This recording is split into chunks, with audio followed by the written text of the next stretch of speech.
నమస్కారం ఫ్రెండ్స్. గత 2 భాగాలుగా 9th క్లాస్ సోషల్ స్టడీస్ విభాగంలో హిస్టరీ నుంచి 3వ పాఠం నాజిజం, హిట్లర్ ఉన్నతి ఈ యొక్క లెసన్ గురించి నేర్చుకుంటూ ఉన్నాం. ఇప్పుడు 3వ భాగంలో ఉన్నాం.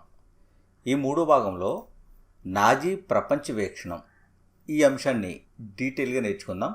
9th class social studies text book నుండి ఈ యొక్క వీడియో అనేది ప్రిపేర్ చేసి మీకు ఎక్స్ప్లెయిన్ చేయడం జరుగుతుంది. ఇది 23-24 విద్యా సంవత్సరానికి గాను ఆంధ్రప్రదేశ్ ప్రభుత్వం ఎన్సీఆర్టీ టెక్స్ట్ బుక్ యాజ్-టీజ్గా తెలుగులోకి ట్రాన్స్లేట్ చేసి బైలింగ్వల్ యొక్క టెక్స్ట్ బుక్ని ఇవ్వడం జరిగింది. ఇవి ఎన్సీఆర్టీ టెక్స్ట్ బుక్ కనుక ప్రతి కాంపిటేటివ్ ఎగ్జామ్కి కూడా చాలా ఉపయోగకరంగా ఉంటాయి. ఈ వీడియోలు తెలంగాణ వారికి, ఆంధ్ర వారికి కూడా చాలా ఉపయోగకరంగా ఉంటాయి. 3rd నుంచి ఇంటర్ వరకు ఉన్న లెసన్స్ అన్నీ కూడా ఏ పాయింట్ మిస్ కాకుండా మీకు ప్లేలిస్ట్లో అందుబాటులో ఉంచడం జరిగింది. అదేవిధంగా ఈ వీడియో కూడా చేయడం జరుగుతుంది. ఈ వీడియో నచ్చితే లైక్ చేయండి, షేర్ చేసి సబ్స్క్రైబ్ చేసుకోండి. అంతేకాకుండా ఈ యొక్క మైండ్ మ్యాపింగ్ బుక్స్ అన్నీ కూడా అందుబాటులో ఉన్నాయి. కావలసిన వారు నా నెంబర్ని కాంటాక్ట్ చేయండి. వీడియో నచ్చితే లైక్ చేసి షేర్ చేసి సబ్స్క్రైబ్ చేసుకోండి. ఫ్రెండ్స్, నాజీ ప్రపంచ వీక్షణం. జాత్యహంకార ధోరణి అనేది ఈ నాజీలలో ఎక్కువగా కనిపిస్తుంది. అంటే వారి జాతి వారు మాత్రమే గొప్పవారు, మిగిలిన వారు అందరూ కూడా పనికి మాలిన వారు అని చెప్పేసి ఒక విధమైన ధోరణి ఈ నాజీలలో ఎక్కువగా ఉంటూ ఉండేది. ఇక్కడ ఈ హిట్లర్కు జాత్యహంకార ధోరణి ఎవరి ద్వారా వచ్చింది అని మనం చూసినట్లయితే డార్విన్, హెర్బర్ట్ స్పెన్సర్ వీరి ద్వారా ఇటువంటి మేధావుల నుండి హిట్లర్కు జాత్యహంకార ధోరణి అనేది సంక్రమించింది. డార్విన్ సహజ ఎంపికను ప్రస్తావించడం జరిగింది. ఈ సహజ ఎంపిక అనేది మొక్కలలో, జంతువులలో ప్రస్తావించాడు, కానీ మానవులలో ప్రస్తావించలేదు. అయితే దానిని ఇతడు మోడల్గా తీసుకుని జాత్యహంకార ధోరణికి పూనుకున్నాడు. లెబన్స్రామ్ దీన్నే నివాస స్థలము అని కూడా పేర్కొంటారు. చూసినట్లయితే ఈ లెబన్స్రామ్ను హిట్లర్ నమ్మాడు. ఇక్కడ భౌగోళిక రాజకీయ అంశం, లెబన్స్రామ్ అనేది భౌగోళిక రాజకీయ అంశం, అంటే నివాస స్థలం. ఈ లెబన్స్రామ్ లేదా నివాస స్థలం అనేది కొత్త భూభాగాన్ని స్వాధీనం పరుచుకోవాలి అని చెప్పేసి హిట్లర్ పేర్కొన్నాడు. ఈ లెబన్స్రామ్ అనేది జర్మన్ దేశ భౌతిక వనరులను, శక్తిని పెంచుతుంది. జర్మన్ దేశం యొక్క భౌతిక వనరులు అంటే కొత్త భూభాగాన్ని స్వాధీనం చేసుకుంటే వీరి యొక్క వనరులు అనేవి పెరుగుతాయి, వీరి యొక్క సామర్థ్యం కూడా పెరుగుతుంది.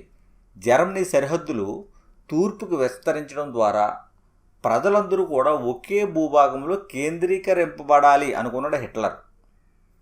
జర్మనీ సరిహద్దులు అనేది తూర్పు వైపుకు విస్తరించడం ద్వారా ప్రజలందరూ కూడా ఒకే భూభాగంలో కేంద్రీకరింపబడాలి అని చెప్పేసి హిట్లర్ అనుకున్నాడు. దీనికి పోలాండ్ ప్రయోగశాలగా మారింది. ఇలా తూర్పు వైపు విస్తరించడానికి ప్రయోగశాలగా ఏ ప్రాంతం మారింది అంటే పోలాండ్ మారింది. హిట్లర్ యొక్క రహస్య పుస్తక రచయిత ఎవరు అంటే టెల్ఫోర్డ్ టేలర్. హిట్లర్ రహస్య పుస్తక రచయిత టెల్ఫోర్డ్ టేలర్. తర్వాత మెయిన్ కాంఫ్. హిట్లర్ గ్రంథం ఏంటి అంటే మెయిన్ కాంఫ్.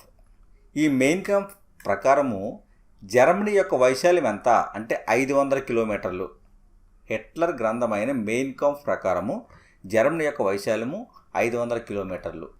డార్విన్, హెర్బర్ట్ స్పెన్సర్ ఇటువంటి మేధావుల నుండి హిట్లరు జాత్యహంకార ధోరణిని అవలంబించాడు.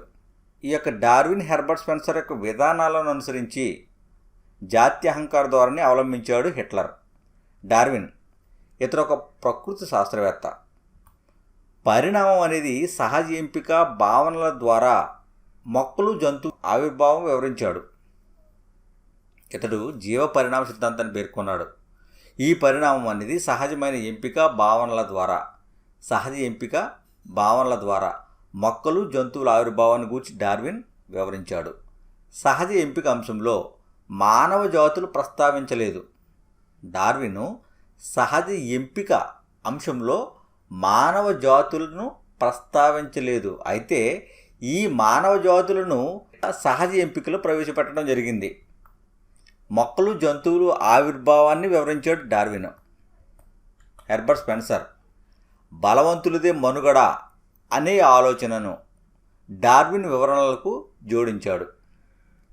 బలవంతులదే మనుగడ అనే ఆలోచన డార్విన్ వివరణలకు హెర్బర్ట్ స్పెన్సర్ జోడించాడు. అగ్రస్థానంలో ఈ యొక్క నాజీ సమాజంలో అగ్రస్థానంలో ఎవరున్నారు అంటే నార్డిక్ జర్మన్ ఆర్యన్లు ఉన్నారు. నాజీ సమాజంలో అగ్రస్థానంలో ఉన్న ప్రజలు ఎవరు అంటే నార్డిక్ జర్మన్ ఆర్యన్లు. వీరు నీలి కళ్ళు కలిగి ఉండేవారు. నార్డిక్ జర్మన్ ఆర్యన్లు నీలి కళ్ళు కలిగి ఉండేవారు. వీరిని మాత్రమే వాంఛనీయులుగా భావించారు జర్మన్లు. ఈ నీలి కళ్ళు కలిగిన నార్డిక్ జర్మన్ ఆర్యన్లను మాత్రమే వాంఛనీయులుగా భావించడం జరిగింది. స్వచ్ఛమైన ఆరోగ్యమైన ఆర్యులు మాత్రమే ఉండాలి అని కోరుకున్నారు. స్వచ్ఛత లేని అసాధారణ జర్మన్లకు జీవించే హక్కు లేదని చెప్పేసి దీని అర్థం మనకు తెలుస్తుంది. తర్వాత చివరి స్థానంలో ఎవరున్నారు చూసినట్లయితే ముఖ్యంగా యూదులు. చాలా భయంకరమైన పరిస్థితులు అనేవి యూదులు ఇక్కడ ఎదుర్కోవడం జరిగింది. జర్మనీ ప్రపంచ చరిత్రలోనే అతి దుర్భర పరిస్థితులు ఎదుర్కొన్న వారు ఎవరు అంటే యూదులు. వీరి గురించి చూసినట్లయితే వీరు కడజాతి వారిగా, యూదులు కడజాతి వారిగా ఈ యొక్క నాజీ సమాజంలో పేర్కొబడ్డారు. జాతి వ్యతిరేకులుగా కూడా భావించబడ్డారు. ఆర్యన్ బద్ధశత్రువులుగా యూదులు పరిగణించబడ్డారు. అత్యంత దుర్భర బాధితులుగా కూడా వీరు ఉన్నారు. క్రీస్తు అంతకులుగా, వడ్డీ వ్యాపారులుగా యూదులు ముద్రవేయబడ్డారు. క్రీస్తు అంతకులు, వడ్డీ వ్యాపారులుగా కూడా యూదులు ముద్రవేయబడ్డారు. మధ్యయుగ కాలం వరకు భూమి కలిగి ఉండకుండా యూదులు నిరోధించబడ్డారు. ఎప్పటి వరకు? మధ్యయుగ కాలం వరకు కూడా భూమి కలిగి ఉండకుండా నిరోధించబడ్డారు. ఇక్కడ గొట్టోస్ ప్రాంతం, ఈ గొట్టోస్ ప్రాంతంలో ప్రవేశించే ముందు యూదులు ఎవరైతే ఉన్నారో వారి యొక్క సంపదను మొత్తం కూడా జర్మన్లకు సమర్పించాలి. ఈ గొట్టోస్ ప్రాంతం ఎందుకు అంటే ఇక్కడ ఈ యొక్క దుర్భర జీవితాన్ని గడుపుతున్న యూదుల కొరకు ఏర్పాటు చేయబడిన ప్రత్యేకమైన ప్రాంతం ఇది, ఈ గొట్టోస్ ప్రాంతం. అంతేకాకుండా అష్విజ్ అని యంత్రాలలోకి వీళ్ళందరినీ కూడా తోసి చంపడానికి ఏర్పాటు చేయబడిన ప్రాంతం. అతి భయంకరమైన ప్రాంతం ఇది గొట్టోస్ అనేది. ఈ ప్రాంతంలో ప్రవేశించే ముందు యూదులకు ఉన్న సంపద మొత్తాన్ని కూడా జర్మన్లకు ఇచ్చేయాలి. ఈ గొట్టోస్ ప్రాంతంలో ముఖ్యంగా ఆకలి చావులకు ఈ ప్రాంతం అనేది నిలయంగా మారింది. ప్రత్యేకంగా నివసించడానికి కేటాయించబడిన ప్రాంతం, యూదులు ప్రత్యేకంగా నివసించడానికి కేటాయించబడిన ప్రాంతం. ఈ గొట్టోస్ ప్రాంతంతో పాటు తూర్పున లాడ్జ్ మరియు వార్సా వంటి మురికి వాడలలో కూడా ఈ యొక్క యూదులు ఉంచబడ్డారు. వీరి పట్ల హిట్లర్ ద్వేషం అనేది ఎలా ఉంది అంటే కుహనా శాస్త్రీయ సిద్ధాంతాల మీద ఆధారపడి ఉంది. ఈ కుహనా శాస్త్రీయ సిద్ధాంతం ఏమని పేర్కొంటుంది అంటే మత మార్పిడి చేసుకోవడం వల్ల వీరు రక్షణ పొందరు. ఈ యొక్క కుహనా శాస్త్రీయ సిద్ధాంతం ప్రకారము మత మార్పిడి చేసుకుంటే పరిష్కారం లేదు. సమూలంగా కూడా యూదులందరినీ కూడా అంతమొందించడమే పరిష్కారం అని చెప్పేసి హిట్లర్ భావించడం జరిగింది. ఈ యొక్క చావులకు భయపడి మత మార్పిడి చేసుకున్నంత మాత్రాన పరిష్కారం కాదు. సమూలంగా యూదులనేవారు ఎవరు కూడా లేకుండా వారందరినీ కూడా అంతమొందించడమే పరిష్కారం అని చెప్పేసి ఈ కుహనా శాస్త్రీయ సిద్ధాంతం ద్వారా హిట్లర్ భావించడం జరిగింది. 1933-38 కాలంలో యూదులను భయభ్రాంతులకు గురి చేశారు. జర్మన్లందరూ కూడా 33-38 మధ్యకాలంలో యూదులను భయభ్రాంతులకు గురి చేశారు. 39-45 మధ్యకాలంలో పోలాండ్లోని గ్యాస్ ఛాంబర్లో చంపడమే లక్ష్యంగా పెట్టుకున్నారు. యూదులను పోలాండ్లోని గ్యాస్ ఛాంబర్, ఈ పోలాండ్లో గ్యాస్ ఛాంబర్లో చంపడమే లక్ష్యంగా పెట్టుకున్నారు. అంతేకాకుండా తరలించడానికి ప్రత్యేక సరుకు రవాణా కారును ఉపయోగించేవారు. ఇదే గూడ్స్ రైలు. ఈ యొక్క యూదులను తరలించడానికి ప్రత్యేకమైన సరకు రవాణా కారు ఇది. ఇక్కడ యూదుల మరణాలను ముఖ్యంగా 3 దశలలో విభజించడం జరిగింది. ఈ 3 దశల్లో మొదటి దశ 1933 నుంచి 1939 మధ్య కాలానికి చెందింది. ఇది మినహాయింపు అని పేర్కొబడుతుంది. ఈ దశ మినహాయింపుగా పేర్కొబడుతుంది. పౌరులుగా మా మధ్య నివసించే హక్కు మీకు లేదు. పౌరులుగా మా మధ్య నివసించే హక్కు మీకు లేదు. అందుకనే ఇక్కడ ప్రత్యేకమైన ప్రాంతాలను యూదులకు కేటాయించడం జరిగింది. అంతేకాకుండా పార్కుల్లో కూడా ఈ యొక్క స్థలాలు అనేవి కేవలము జర్మన్లకు, ఎవరైతే ఆర్యన్ జాతికి చెందిన వారు ఉంటారో వారికి మాత్రమే ఇందులో యూదులకు ప్రవేశించడానికి అవకాశం, యూదులు కూర్చోవడానికి అవకాశం లేదు. 1935 సెప్టెంబర్ న్యూరెంబర్గ్ చట్టాలు. ఈ న్యూరెంబర్గ్ చట్టాలు జర్మన్లు వారి రక్త సంబంధికులు మాత్రమే జర్మన్ పౌరులుగా ఉంటారు. ఈ న్యూరెంబర్గ్ చట్టాల ప్రకారం జర్మన్లు వారి రక్త సంబంధికులు వీరు మాత్రమే జర్మన్ పౌరులుగా ఉంటారు. జర్మన్ సామ్రాజ్యం చేత వీరు మాత్రమే రక్షించబడతారు అని న్యూరెంబర్గ్ చట్టాలు తెలియజేస్తున్నాయి. ఇక్కడ యూదులు జర్మన్ల మధ్య వివాహాలు అనేవి నిషేధించబడ్డాయి. వివాహేతర సంబంధాలు నేరంగా మారాయి. ఎవరి మధ్య? జర్మన్లకు యూదులకు మధ్య వివాహాలు నిషేధించబడ్డాయి. వివాహేతర సంబంధాలు అనేవి నేరంగా మారాయి. జాతీయ జెండాను ఎగరవేయడానికి యూదులు నిషేధించబడ్డారు. కేవలము ఈ యొక్క జర్మన్ జాతీయులు మాత్రమే ఈ జెండాను ఎగరవేయడానికి అర్హత కలిగి ఉన్నారు. యూదులు జెండా ఎగరవేయడానికి అవకాశం లేదు. ఇక్కడ పగిలిన గాజు రాత్రి 1938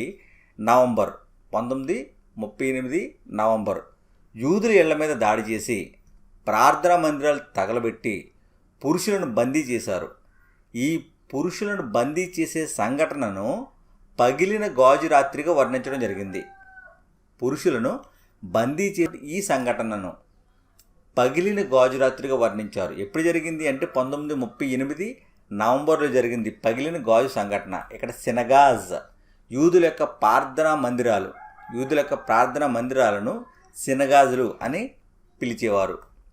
ఇక్కడ నార్సీ బ్యాడ్ నార్డర్ని ఈ గుర్తు ఉత్తర సముద్ర రిసార్ట్స్లో యూదులు లేరు అని తెలియజేస్తుంది. అంటే ఈ ఉత్తర సముద్ర రిసార్ట్స్లో కేవలం జర్మన్ ప్రజలు మాత్రమే అవకాశం లభించింది, యూదులకు అవకాశం లభించలేదు. కాబట్టి గుర్తుగా ఈ యొక్క నార్సీ బ్యాడ్ నార్డర్ని గుర్తును ఇక్కడ ఉంచడం జరిగింది. తర్వాత రెండవ దశ చూసినట్లయితే 1944 ఇది వెలివేత దశగా పేర్కొబడింది. రెండవ దశ. మొదటి దశ ఏంటి అంటే మినహాయింపు దశ. రెండో దశ ఏంటి అంటే వెలివేత దశ. మా మధ్య నివసించే హక్కు మీకు లేదు. 1941 సెప్టెంబర్ నుండి ఈ రెండవ దశ అనేది మొదలైంది.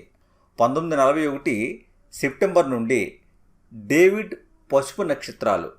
1941 సెప్టెంబర్ నుండి డేవిడ్ పసుపు నక్షత్రాలు. ఈ నక్షత్రాలను యూదులు తన రొమ్ముల మీద ధరించాలి. డేవిడ్ పసుపు నక్షత్రాలను యూదులు గుర్తుగా తమ రొమ్ముల మీద ధరించాలి. అంతేకాకుండా ఈ గుర్తును, డేవిడ్ పసుపు నక్షత్రాల గుర్తును యూదులు వారి చట్టబద్ధమైన అన్ని పత్రాల మీద కూడా ముద్రించబడి ఉండేవి. పాస్పోర్ట్లు కానీ ముఖ్యమైన పత్రాల మీద డేవిడ్ పసుపు నక్షత్రం అనేది ముద్రించబడి ఉండేది. మూడవ దశ. ఇది 1941 నుండి ప్రారంభమైంది. ఇక్కడ మీరు ఒకటి గమనించండి. రెండవ దశ 1940-44 అన్నాం, ఇది వెలివేత దశగా పేర్కొన్నాం. 41 నుండి మూడవ దశ అంటే ఇది భయంకరమైన వినాశన దశగా పేర్కోబడింది.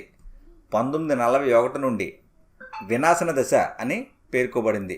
మీకు జీవించే హక్కు లేదు అని తెలియజేస్తుంది. ఇక్కడ నిర్బంధ శిబిరాలు చూసినట్లయితే కింద పేర్కొన్నాం. Belzec, Poland, Auschwitz, Sobibor, Treblinka, Chelmno, Majdanek. Poland, Belzec, Auschwitz, Sobibor, Treblinka, Chelmno, Majdanek. ఈ యొక్క శిబిరాలలో యూదులను చంపడానికి ఉద్దేశించబడిన శిబిరాలు ఇవి. యూదులను చంపివేయడానికి ఉద్దేశించబడిన శిబిరాలు. ఈ ప్రాంతాలలో వీరిని బట్టలు విప్పి వారి యొక్క షూలన్నీ కూడా పక్కన పడవేసి వారందరినీ కూడా ఈ శిబిరాల్లోకి మళ్లించి గ్యాస్ విడుదల చేయడం ద్వారా యూదులను చంపివేయడం జరిగింది. అందుకని నిమిషాల వ్యవధిలో సామూహిక హత్యలు అనేవి ఇక్కడ జరిగాయి. నిమిషాల వ్యవధిలోనే కొన్ని లక్షల మంది చంపబడ్డారు యూదులు. కొన్ని లక్షల మంది యూదులు ఇక్కడ చంపబడ్డారు. వీరితో పాటు ఇంకెవరున్నారు అంటే జిప్సీలు, నల్లజాతీయులు, రష్యన్లు, పోల్స్ వీరందరూ కూడా కడజాతి వారిగా పరిగణించబడ్డారు. ఇక్కడ జిప్సీలు చూసినట్లయితే వర్గీకరించబడిన జాతి. జిప్సీ జాతి అనేది ఒక ప్రత్యేకమైన వర్గీకరించబడిన జాతి. సింటీలు, రోమాలు కూడా ఇటువంటి సమూహాలే. జిప్సీలు వంటి సమూహాలే సింటీలు, రోమాలు కూడా. ఈ యొక్క జిప్సీల మూలాలు భారతదేశంలో ఉన్నాయి అని చాలామంది భావిస్తున్నారు. భారతదేశంలో ఉన్నాయని చెప్పి చాలామంది భావిస్తున్నారు. తర్వాత పోల్స్. ఈ నాజీ ప్రజలు యూదులను, జిప్సీలను, నల్లజాతీయులను వీరందరితో పాటు పోల్స్, మేధావులను కూడా హత్య చేయడం జరిగింది.